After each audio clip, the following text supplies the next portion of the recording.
What did you think Faizon Love when he went? I think it was on the Breakfast Club where he questioned whether Dave Chappelle was worth $40 million. Now here's my thing. Faison's like my little brother. He's another one that came up under the TK Kirkland um, as a youngster. The thing with Faison, he speaks his truth. I can't tell another man how he feels or what he should feel. I think every man is entitled to their opinion. And I saw a little bit of it, but if that's his opinion, you have to respect it at the same time. I can't, we can't go tell another man he's wrong or you shouldn't be saying those type of things.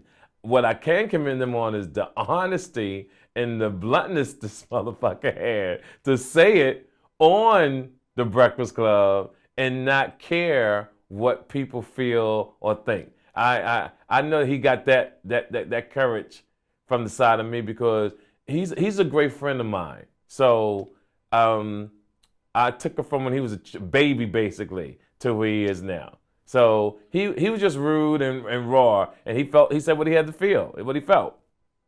Well, Dave Chappelle's kind of an interesting case because I was getting into a conversation about him with a friend of mine. Yes. And she felt that Dave Chappelle really had a white audience. Oh, Primarily. absolutely. And then later on, the black audience kind of came around, but initially he built his fan base on a white audience. Yes. You actually agree. You actually agree with that. I agree with that. When I had Ari Spears on the show, he said something similar.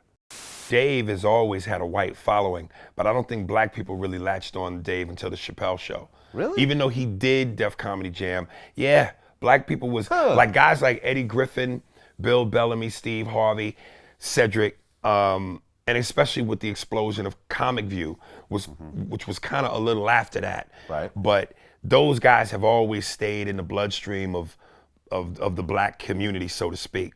Dave Chappelle, black people knew him, but they didn't know him. And they really didn't know him until the Chappelle Show. Dave's following has always been predominantly white until the explosion of Chappelle Show, which then captured everybody. Yeah, I totally agree. Dave Chappelle came up through the white audience. Afro-Americans wasn't really checking for Dave until he did the Dave Chappelle Show. And once he did the Dave Chappelle Show, boom, he went off into superstardom in the hood, and the rest is history.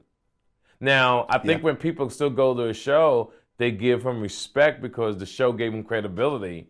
But when you actually watch the show, you might have these moments going, okay, all right. But you don't leave there truly with an impact.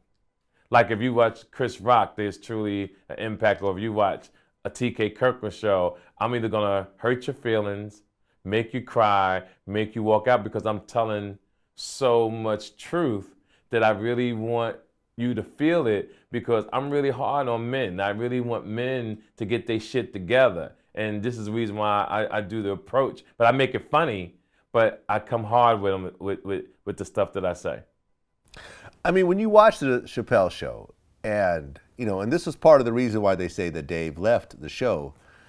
Did you feel that it somewhat ridiculed black people for white people to laugh at them, or do you feel that this is just comedy and this is fair the way he was expressing It himself? depends on your state of mind. You know what I mean? Like sometimes you could wake up and feel very Afrocentric. Or the Black Panther could have came out and everything that you thought before the Black Panther you was okay with, but the Black Panther made you realize you was a fucking king and that you need to rule the world and certain things that you shouldn't say or do any fucking more. With Dave Chappelle, when I saw his show, and I still feel his show, I just think the shit is funny. His show was funny. Like, I didn't really love him as a stand-up comic, but an actor, the crackhead dude, the way he played the characters, Prince, Rick James, awesome. He was truly born. I've seen him in movies. I've seen him do a stand-up, but he was truly born to be ready for the Dave Chappelle Show. I truly wish that he would go back to do that show again because it was such a natural thing for it. He was born to do that show. There's no doubt about it. Yeah, I mean, I remember when he did Saturday Night Live, and they brought back a few of the Chappelle Show skits. Yes, I saw that. Like I texted him right away. I'm like, "Yo, are you bringing back the show?" He's like, "Nah, I just came back because Tribe Called Quest was performing." Right. Tribe fam, but nah, that was just a couple skits for That would have been SNL. awesome. I mean, when you watch, even on the Dave Chappelle, on the Saturday Night Live, the energy, it was really like watching Eddie Murphy in the late 70s, early 80s, when Eddie used to come on Saturday Night Live. It brought a whole different feeling to the show. And even when Dave Chappelle did that, it brought a whole different feeling to Saturday Night Live. Oh, he's just born for that. I agree.